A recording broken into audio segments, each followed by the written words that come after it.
नमस्कार मित्रों, आपके अपने YouTube चैनल धर्म सेतु में आपका बहुत-बहुत स्वागत। महाभारत युद्ध के समय अर्जुन ने हथियार डाल दिए और प्रभु श्री कृष्ण से कहा कि मैं अपने भाइयों के साथ युद्ध किस प्रकार कर सकता हूँ। इस तरह अर्जुन विषाद में थे, तब प्रभु श्री कृष्ण ने अर्जुन को उपदेश दिए थे और उन्होंने 18 योग बताए थे। आज के इस वीडियो में हम जानेंगे ये 18 योग क्या थे। श्री कृष्ण ने कहा कर्म योग है सबसे बड़ा। गीता में योग शब्द को एक नहीं बल्कि कई अर्थों में प्रयोग किया गया है, लेकिन हर योग अंततः ईश्वर से मिलने के मार्ग से ही जुड़ता है। योग का मतलब है आत्मा से परमात्मा का मिलन। गीता में योग कई प्रकार के हैं, लेकिन मुख्यतः 3 योग मनुष्य से अधिक रूप से जुड़े होते हैं। ये 3 योग हैं ज्ञान योग, कर्म योग और भक्ति योग। महाभारत युद्ध के दौरान जब अर्जुन रिश्ते नातों में उलझकर मोह में बंध रहे थे, तब भगवान श्री कृष्ण ने अर्जुन को बताया कि जीवन में सबसे बड़ा योग कुछ है तो वो है कर्म। उन्होंने बताया कि कर्म योग से कोई मुक्त नहीं हो सकता, वह स्वयं भी कर्म योग से बंधे हैं। कर्म योग ईश्वर को बंधन में बांधे हुए रखता है। भगवान श्री कृष्ण ने अर्जुन को बताया कि भगवान शिव से बड़ा कोई तपस्वी नहीं है और वह कैलाश पर ध्यान योग मुद्रा में लीन रहते हैं। भगवान श्री कृष्ण ने अर्जुन को 18 प्रकार के योग बताए। विषाद योग, विषाद यानी दुख। युद्ध के मैदान में जब अर्जुन ने अपनों को सामने देखा तो वह विषाद योग से भर गए। उनके मन में निराशा और अपनों के नाश का भय हावी होने लगा। तो भगवान श्री कृष्ण ने अर्जुन के मन से यह भय दूर करने का प्रयास किया।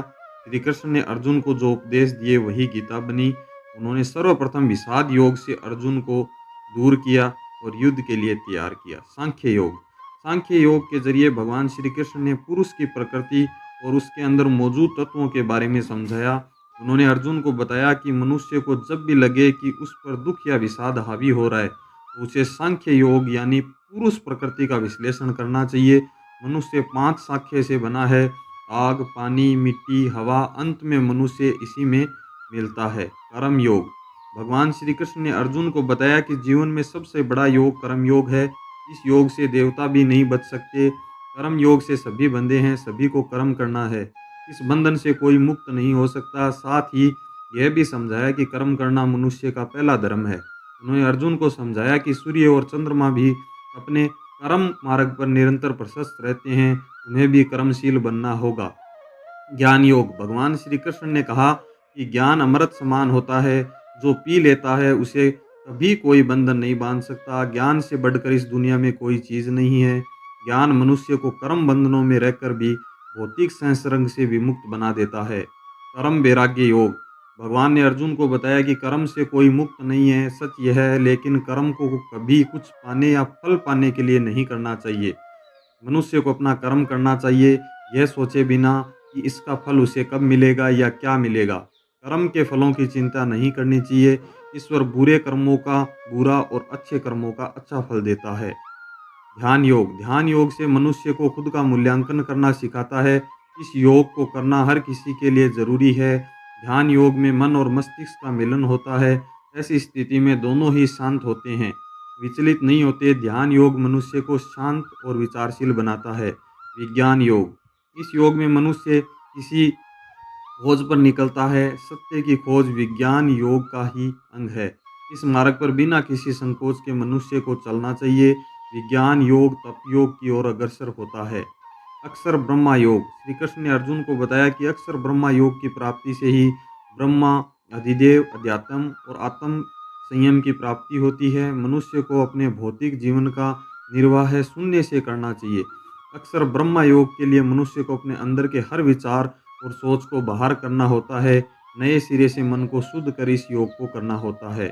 राज विद्या गुहाई योग, इस योग में स्थिर रहकर व्यक्ति परम ब्रह्मा के ज्ञान से रूबरू होता है। मनुष्य को परम ज्ञान प्राप्ति के लिए राज विद्या गुहम योग का आत्मसात करना चाहिए। इससे हर बंधनों से मुक्त होता है। विभूति विस्तारा योग, मनुष्य विभूति विस्तार योग के जरिए ईश्वर के नज़दीक पहुंचता है। इस योग के माध्यम से साधक ब्रह्मा में लीन होकर अपने ईश्वर मार्ग पर प्रस्तुत करता है। विश्व रूप दर्शन योग, इस योग को मनुष्य जब कर लेता है तब उसे ईश्वर के विश्व रूप का दर्शन होता है। ये अनंत योग माना गया है। ईश्वर तक विराट रूप योग के माध्यम से ही अपना रूप प्राप्त किए हैं। भक्ति योग ईश्वर प्राप्ति का सर्वश्रेष्ठ योग है। बिना इस योग के भगवान नहीं मिलते।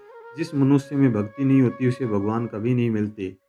क्षेत्र विभाग योग ही वह जरिया है जिस जरिए से मनुष्य आत्मा, परमात्मा और ज्ञान के गूढ़ रहस्यों को जान पाता है। इस योग में समा जाने वाले ही साधक योगी होते हैं। गीता में वर्णित ये योग मौजूदा समय में मनुष्य की ज़रूरत है। इसे अपनाने वाला ही असली मायने में अपने जीवन को पूर्ण रूप से जी पाता है। वीडियो अच्छा लगा तो लाइक, शेयर, सब्सक्राइब जरूर कीजिएगा। आभार, अभिनंदन।